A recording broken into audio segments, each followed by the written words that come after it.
بسم اللہ الرحمن الرحیم۔ ہم گرد درود و سلام جناب محمد رسول اللہ صلی اللہ علیہ وآلہ وسلم کی ذات پر، ان کے آل پر اور ان کی اولاد پر۔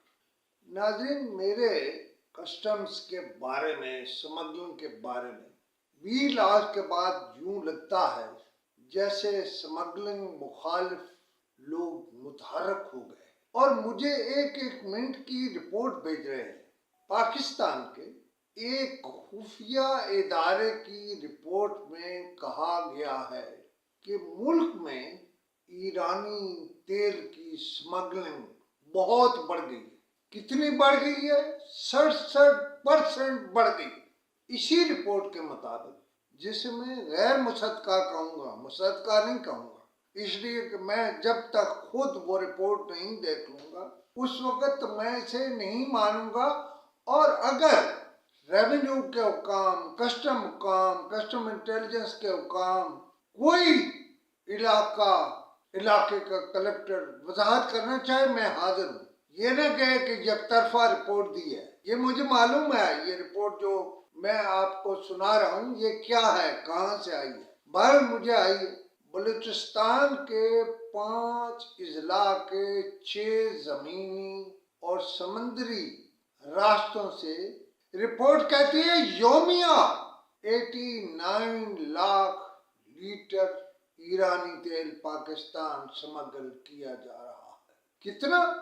89 لاکھ لیٹر ایرانی تیل، جس کا 70% استعمال ملک کے باقی 3 صوبوں میں بھی ہو رہا ہے۔ اس دستاویز کے مطابق سول خفیہ ادارے کی جانب سے 44 صفحات پر مبنی یہ رپورٹ 4 اپریل کو بھیجی گئی تھی، جس میں ایرانی تیل کی سمگلنگ میں ملوث، یہ ہے انتہائی نوٹ کرنے والی اور امپورٹنٹ بات، سمگلنگ میں ملوث کئی موجودہ ارکان اسمبلی، صوبائی اسمبلی، وزراء اور سیاستدانوں سمیت 105 بڑے سمگلروں اور 4 صوبوں کے کرپٹ اہلکاروں۔ یہ کوئی صرف کسٹم نہیں ہے، کسٹم انٹیلیجنس نہیں ہے، اس میں اور ایجنسیاں بھی شامل ہیں کہ جو اس سمگلنگ میں ملوث ہیں۔ اس میں بڑی بڑی خوفناک انکشافات ہیں۔ اس میں 533 غیر قانونی اور غیر لائسنس یافتہ پٹرول پمپس کی نشاندہی بھی کی گئی۔ رپورٹ میں یہ بھی کہا گیا ہے کہ ایرانی تیل کی سمگلنگ سے حاصل ہونے والی آمدنی میں سے کالعدم تنظیمیں بھی حصہ وصول کرتی۔ آپ کو یاد ہوگا میں نے ڈیرہ اسماعیل خان والے مقابلے میں، جس میں انہوں نے کسٹم کے لوگ مارے تھے، یہ کہا تھا کہ یہ دراصل کوئی معاہدہ تھا، کوئی حصہ تھا جو یہ دے رہے تھے ان طالبان کو، لیکن انہوں نے شاید وہ حصہ دینا چھوڑ دیا ہے، لہذا انہوں نے ان پر حملہ کر دیا ہے۔ تو میری یہ بات کنفرم ہو گئی کہ کالعدم تنظیمیں اس میں سے حصہ وصول کر رہی تھیں۔ یہ رپورٹ یہ کہتی ہے کہ پاکستان میں سالانہ 2 ارب 80 کروڑ ایرانی تیل، جس میں ڈیزل اور پیٹرول شامل ہیں، سمگل ہو کر پاکستان آ رہا ہے، جس سے کتنا نقصان ہو رہا ہے قومی خزانے کو؟ 227 ارب کا نقصان ہو رہا ہے۔ سمگل شدہ ایرانی تیل کا 45% سندھ میں، 25% پنجاب میں اور خیبر پختونخوا میں بھی استعمال ہو رہا ہے، باقی تو خود بلوچستان میں استعمال ہوتا ہے۔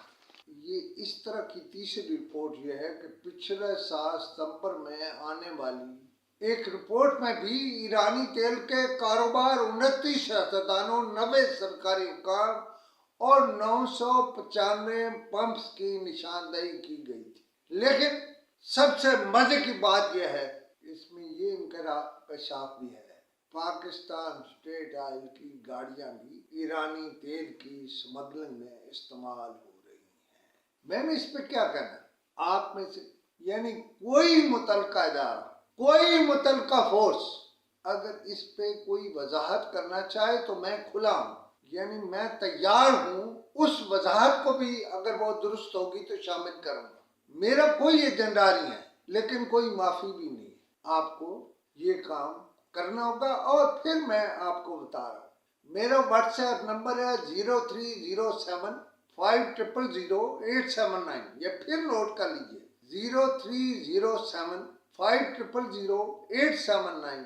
اس پر آپ مجھ سے بات کر سکتے ہیں، وضاحت کر سکتے ہیں، اطلاع دے سکتے ہیں. میں اسے خود چیک کرا لوں گا اور میں بالکل بغیر ایجنڈے کے کام کر رہا ہوں.